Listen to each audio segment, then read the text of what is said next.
বৈশিষ্ট্য আল্লাহ তাআলা নারীদেরকে দান করেছেন যেটা আমাদের নাই। আমরা 10 জন মিলেও একটা বাচ্চা পেটে নিতে পারবো না। এই কোয়ালিটি আল্লাহ তাআলা তাদেরকে দান করেছেন। গর্ভে নিতে পারলাম না, বুকের দুধও দিতে পারবো না, এটাও আমাদের কোয়ালিটি নাই। এরপরে মায়ের বুককে বিছানা বানিয়েই সন্তানরা বড় হয়, আমরা সবাই বড় হয়েছি।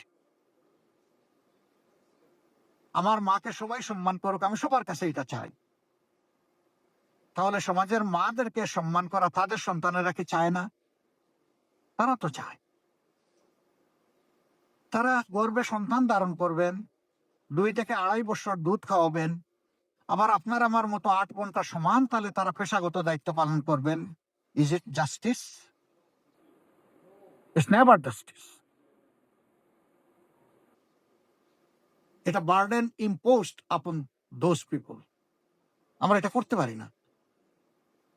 এই সময়টা আমরা চাই তারা যেন কমফোর্টেবলি তার কাজের সাথেও সংযুক্ত থাকতে পারেন, আবার তার সন্তানেরও মিনিমাম অধিকারটা দিতে পারে, লুক আফটার করতে পারে।